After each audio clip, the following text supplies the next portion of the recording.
Alrighty, welcome to another episode of iSober. Today we're introducing a new concept, which is over the phone testimonies. But to begin, in recovery, service work is a vital part of staying sober and giving back. This podcast is a way of doing service to others by creating a platform where people can share their testimonies, experience, strength, and hope. My goal is to help others carry the message to recovering alcoholics and addicts who may still be suffering. Today we have our first over the phone testimony, which is Dave. And Dave, go ahead and start sharing. Hey, my name is Dave Harris. My sober date is July 9th, 2025. Congratulations. Appreciate it. I struggled with all kinds of substances, emotional problems. Um, and today I'm a large advocate for recovery and for my faith. I stay very involved in the church, in the recovery community. I attend church, serve small groups. I attend meetings regularly. I do my best to serve at the meetings and at the clubhouses where they're held, cleaning up, offering my phone number, staying after the meeting. I also started my own TikTok channel and extended it to Instagram, and it's all recovery based, faith based, and I just want to share what I'm learning and hope to inspire myself by trying to encourage others. No, and that's great. That's essentially the same concept I have. They say that service is the vital part of the program. It's sharing where we're at, and it does not matter how long you have sober. It's learning what you may be able to share to someone who's struggling today. So that's great, man. I'm really glad I was Yeah, able to find you. yeah, I'm glad you found me too. And I listened to a few of your podcasts too, and I mean, there's people out there with some really great stories that inspire me. It's amazing how much, well, speaker meetings to me are one of the greatest things. I do end up feeling better and I always pick up a little bit of something. But the people I've been doing podcasts with lately is people I've known for quite a while. And it surprises me to hear their story. I mean, you would think you know someone, but really, like, once they start sharing, man, I mean, it really does help me grow as a person. And, it helps me perfect this podcast, which I don't want this podcast to be perfect. I do want it to reach the next person. But anyways, all right, let's get started. What was your life before recovery? Paint the picture for us. All right, so where I come from a very broken home. There's a lot of fighting, there's drinking, drug use, a lot of talking down to folks. I mean, even from a very young age, I was spoken to in like degrading manners, me, all my siblings. My destructive behavior started very early, and it started with anger, which probably stemmed from like depression. Started using drugs when I was almost 15. Basic starter kit for a drug addict, drinking, smoking weed, and then some Xanax, and graduated to pain pills, and it got out of hand extremely fast. I think I was like physically addicted by the age of 16. It progressed rapid, but it seemed to progress in phases. So like one tragedy at a time is what it seemed like. So there was the pain pills and prescribed medications, but they weren't prescribed to me. And they accelerated, especially after my father passed. Um, then I graduated to street drugs, heroin and cocaine and crack, and you know, along with that came a criminal lifestyle. And of course, I was still thinking very negatively at the time. I was listening to and watching things that were extremely unhealthy for my mind and my spirit. And I didn't have too much of a conscience when it came to getting my fix. Like those activities that I took into, I didn't give much of it a second thought um, for a while, and it led up to which would be like the next tragedy, which led me to my bottom. So when I was 22, my brother he was affiliated with gang life, and thankfully I didn't get involved with that. But he was murdered when I was 22, and the drug use it accelerated again. It took another phase up.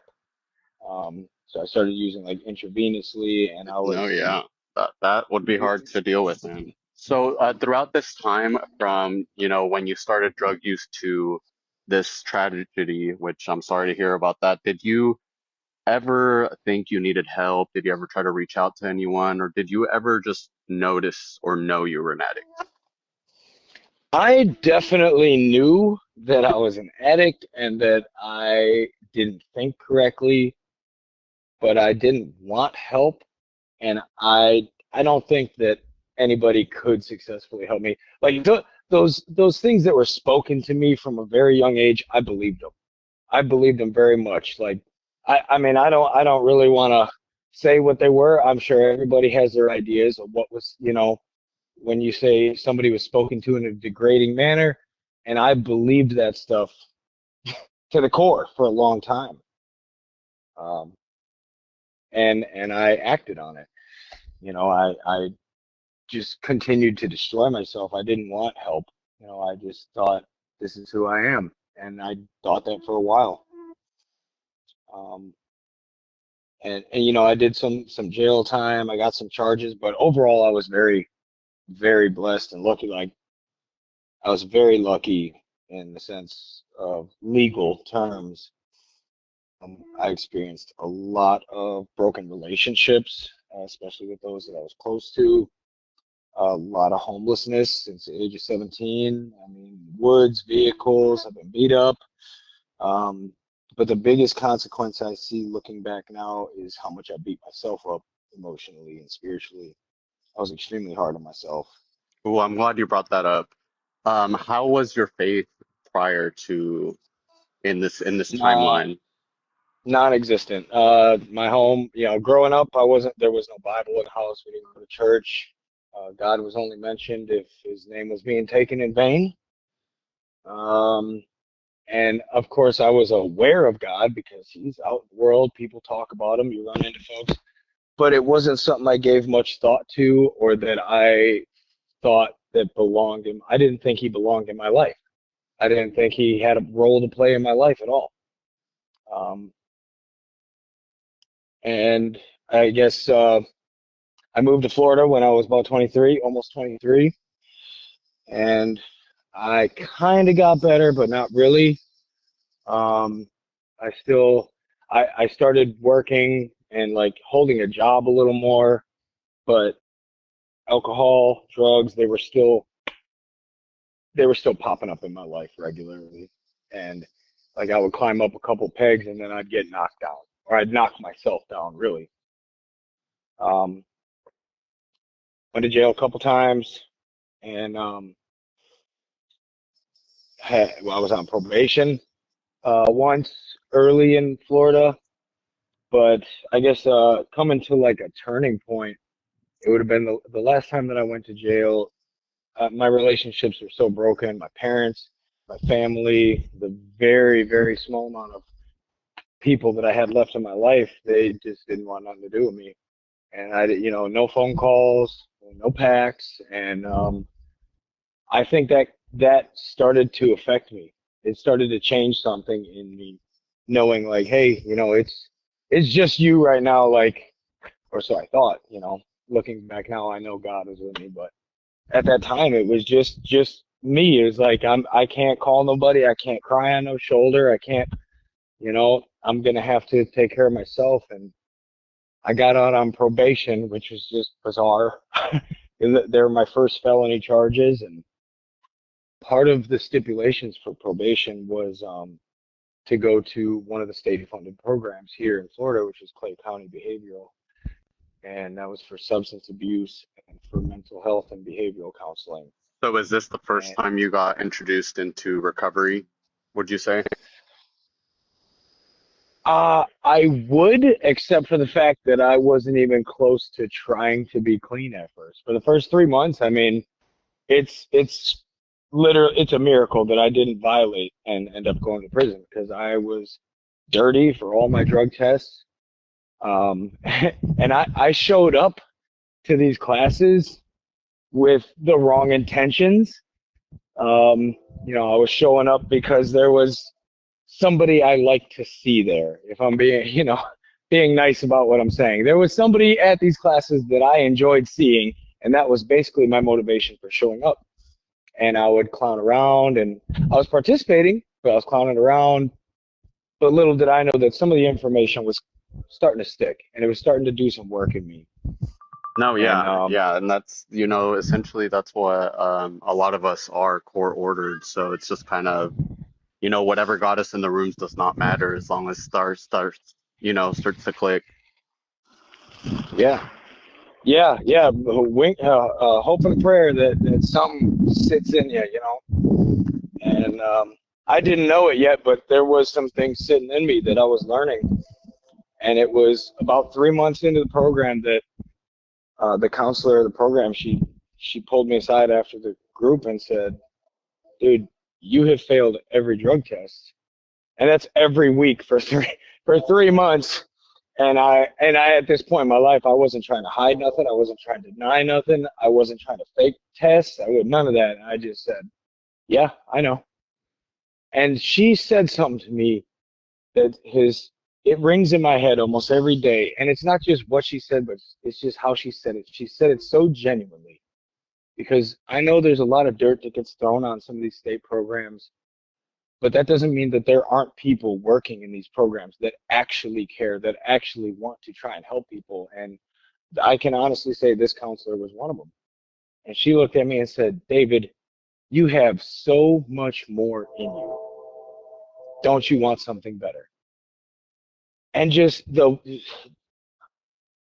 honesty in what she said, and the fact that she just spoke life into me, which was something I hadn't heard for so long because I had been believing that I wasn't anything more. And I paused before I answered, and it just turned inside of my soul. And when I answered, I said, "Yeah, I do want something more." And we started a path for me, um, which led me to a men's sober living and recovery program, which is called Foundations of Freedom. I'm a huge advocate for this program. It is, in my opinion, one of the very best here in Jacksonville, Florida. Um, just the brotherhood, the fellowship, the curriculum, it's outstanding. Um, and that kind of leads me to like my early recovery. I still had some urges, and in all honesty, most of the urges I had early recovery were for criminal behavior because I loved the thrill. I liked the rush more than the drugs itself or the alcohol, or you know what I mean. And that affected me largely. Um, but apparently, God's will on me affected me more, and my willingness to want something better, it played a bigger role than my urges did.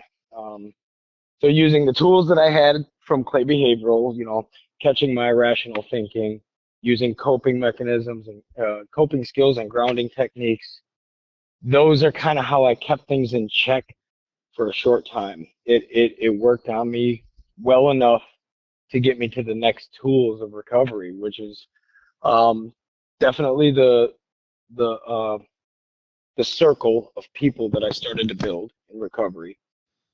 Um, it got me to the steps. It took me a couple of months to get to the step work, though. I wasn't too excited about it. There's a lot of honesty and admitting a lot of dirty parts of my life. Um, but when I started to do that with a single person and only God listening to us, it does kind of, there's no real way to explain it. That step work, in my experience, it kind of freed me up a little bit. It freed up the bondage of self, the bondage that I had myself in. And these things, these tools, my recovery circle, the step work, and the little bit of prayer that I started using, it started to change my thinking. Um, Accountability was a big part of it, and it was either directly or indirectly. So like literally like because I was so honest in the beginning, and I would tell like my leader something, and he would just straight be like, "Nope, that's a bad idea. You're not gonna do that." Or if I wasn't in front of him and I had a thought about something, and then that thought would be followed up by like, well, what would John think of this, or what would Tommy say to that, or that was accountability working on me, even though they weren't even present. And I love that. And No, yeah, go ahead. no, go ahead. I'm just listening. So recovery today is very much being an active member in my recovery community and my faith, my church community. So faith for me has been a big part of my growth. Um, and I know not everybody goes this route, and that's, to each his own. But I'm so screwed up, I need all the tools. I need all the mechanics in the shop to come and fix me. I need them all involved in my life actively. And to me, that means church, that means my sponsor, that means like 6 different brothers from my recovery circle, and, positive reading, positive material coming in me. I changed all my music that I listened to. No, yeah, and Looking, that's the hardest one for me is the music thing. Is yep. we step into this new phase. Well, for me, whenever I was introduced to recovery, I stepped into, my faith even further, and I would say I'm pretty solid in it, but the music is the one thing. Maybe the movies too. Sometimes I'm like, man, should I be watching this? Yeah, it's tricky with the films and the movies and the TV shows. It's tricky because sometimes it's like we almost justify it.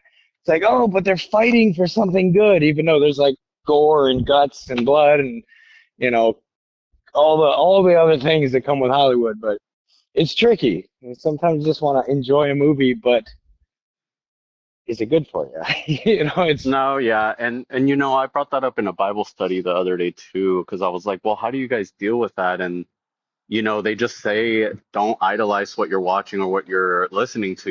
If you're listening to all this, gang banging type music and you practice that and you idolize it, then that's different than just listening to it for, a workout or something. That's very different if you live your life that way. And, today's okay. Yeah, world, it's a good way to look at because, it. being young, it's kind of hard to, just like let go. I mean, a lot of my music personally is like my workout music is a little vulgar, it's cuss words and things like that. And man, that is one of the hardest things for me to let go of for sure. Just want to say, they do have like faith-based and Christian rap, hip hop, metal, country. They have a faith-based genre for everything. And me, because I love rap, I love hip hop. Like I love the rhythm, I love the style, I love the hype of it. That's what I've transitioned to.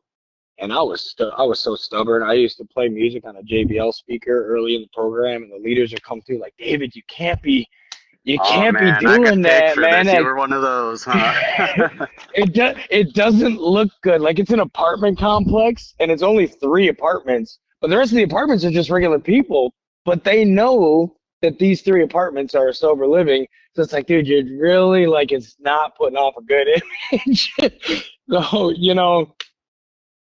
God does what he does, and he eventually he got a hold of that. And I was like, man, y'all, you guys, I'm willing to do this. I'm willing to go to church. I'm willing to do stuff, but you're not touching my music. But it changed. It eventually changed.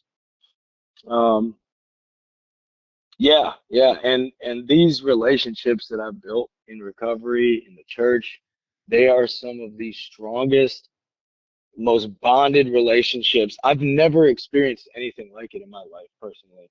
I agree, And I man. used, I came up uh broken home, broken friendships, wannabe thug, whatever, DMX, Eminem, all that, and arguing, fighting. So it's a complete 180. Like the leader of the apartment that I started in. he always used to say to me, he'd be like, David, I just want you to know I love you and I'm proud of you. And I was like, man, that's so uncomfortable. Like, why do you say that? He's like, honestly, because I don't think you got to hear it a lot growing up. And he was right. And now Oh it's something man, I and you say know regularly. the little kid in you teared up, huh? When he I'm said not, that. yes, yes, I don't like to admit it regularly, but man, it gave me a warm and fuzzy. It really did. And I didn't like it at first because it was uncomfortable, but now it's something that I look forward to and I try to say it forward also because it had such a huge impact on me. It still has a huge impact on me. Um, so I've found some of my um, some of my God-given skills and things that I love to do. I've found some of that in recovery, gardening, landscaping. That happens to be one of them. I love plants. So I've begun a landscaping business. That's pretty cool. I mean, what better way to honor God than through his nature he created, you know? Right, yeah, I love doing it. And like my family and some of my leaders, like they tell me they're like, you know, you love plants, you love gardening, but you also have this passion for recovery. You should find a way to combine the two. And I was like, I don't know. It seems kind of weird, recovery, gardening. I don't know. I don't know how I'm gonna make that work. I don't know if I can. And I recently found an opportunity to. I was called one of my other brothers, whose old lady just got a new home for a women's sober living. Now nobody's living there yet, but they called me and asked me, "Hey, can you give us a quote on like doing lawn service and some gardening?" And I showed up, and the outdoor was just a wreck. And I was like, "Oh, yes, we can't have new people in recovery showing up here looking at this like, oh, like they need to see something that looks nice, you know?" I think it has an effect on the mindset No, and big time. I perspective. mean, it goes with that self-esteem, you know. If we don't have that high self-esteem raised up, you know, pour me will drink, like Yeah. they say. If everything around you looks like crap, it's hard to see things in a nice way. So I said, you know what? This is the opportunity. I'm gonna do some service work here as a cleanup and a garden install. And I like put the word out with all my brothers, with the church community, with the people I know, like, hey, you know, we got a service day weekend for this sober living, and we're just gonna clean up the yard and put some plants in. And I'm not gonna lie, I was nervous because I had all like the self-conscious thoughts, like, oh, you're not good enough to do this, or you can't start service work because it needs to go through certain channel. And I just, for the first time in my life, I just ignored those self-conscious thoughts and I just moved forward with it. And the response was incredible. So that's a big part of what I learned in the very beginning, right from Clay Behavioral, was that irrational thinking, catching my rational thinking, and then moving past it and following through. I mean, I got outside opinions on it, and people loved the idea. So it's the old Dave. If he got an idea like this, like, oh, that'd be cool, that's a good idea, he probably would have just left it as just an idea in his head and never took it anywhere else. And That is about the thanks. truest thing I've ever heard, man. That is, you're very right. I And like I that. think that happens to a lot of folks too. Like, oh, they get that thought, like, man, that would be really cool, but that where it stays is just a thought. And I would love to encourage folks to just make it more than that. Just move forward. You know, you'd be surprised at how much support you get. If you don't get support, you should probably look at the people that are around you. Right, people, places, and things, man. I like how you were saying that earlier. So let me ask you this. Whenever you were first getting in the rooms and, you know, you were court ordered and you weren't really taking it serious, you know, what would you say to someone who is getting their court document today and getting sent to a meeting, you know? What would be the best advice you could give them about trying to take it serious? um, I would say just keep going there, but be willing to open up. Just be willing to at least let somebody talk to you. You don't have to go out and talk to a bunch of people, but at least be willing to let somebody talk to you. because you never know who's going to spark that fire in you. You never know who's going to say those words that make you feel differently than you have felt in a long time. No, you're Definitely. you're very right about that. I like that. For me, my first spiritual experience was about 3 months into my recovery program.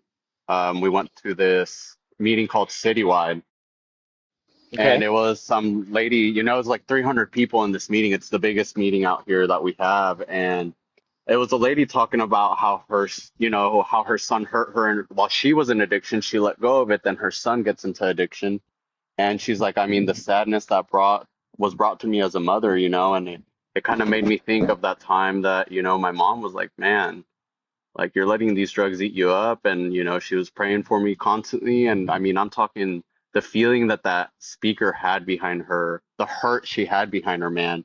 That's where I had my first spiritual experience, and I was able to start taking the program seriously. That's awesome. Yes. I'm glad that somebody was out there praying consistently for you. I don't know how much, so like I don't know how much on like faith and prayer and all that you speak about. It seems like you're fairly open with it. I know, for example, part of the curriculum of Foundations of Freedom was to go to attend Elevate Life Church. And I have never been a churchgoer. It was very uncomfortable. It's a very big church. And it was very, all right. So, not gonna lie, the first service I attended, I was falling asleep in the pew because I was still recovering from getting off of, all the stuff that I was on. Like withdrawals were done, but my It's a brain, my mental fog. body, You're still in that mental fog where you're still in and out, kind of. I was I was so embarrassed waking up in the pew, like oh my gosh, who just saw me nodding out in church like that, like. But that embarrassment kind of drove me because I really wanted something different than what I've been living my whole life. So I was like, all right, I'm never doing that again. I'm never gonna let myself fall asleep in church. So what I do next, I started taking notes during the service to keep myself awake and to get myself to kind of have some of the information they were speaking stick. So I started attending church. I started taking notes and getting myself involved. And I took the things that I got involved with, I don't want to say serious, but I took them to heart. So like we serve up there, and how I served the parking lot. What does that mean? It mostly just means you smile and wave and make sure there's no accident. Don't let people run people over, and it's very simple, but I took it to heart. So like I'm looking at it like, okay, I'm the first thing these folks are seeing when they're pulling up to their church that they call home. So I'm gonna make sure I smile good as best I can and be welcoming when they're walking through. I am being as outgoing as I can muster, like, hey, good to see you folks, welcome home. Like I did it with intention because I really wanted something different. I have that intention. I try to hold on to it. And I'm not saying I haven't had lows because I have. And in these past 11 months, I have had lows where it's like, I do not feel like going and serving right now. I don't feel like smiling at anybody. Um, the first job that I got was at Tropical Smoothie Cafe, which is like a front house, like bright, colorful, like way out of the norm from a life of an addict, living in the dark and away from society. Like it forced me out of my shell, and I just tried to do it with intention. And this church had small groups, and one of the small groups was freedom. Freedom is essentially the 12 steps, but it's faith based. So it works you through defects and grows your. There's a point about four. Response bothered has held me back most of it for months. I like that Whenever, tell you something tour sponsor, meeting. Like I didn't that you speak, and I used to doubt my sharing it to Instagram. Like people don't believe. and that's very and then shake that in your foundation, man. Really think about the meaning. every feeling individuals experience. We see the best Podcast. Story to share and what to carry the message over.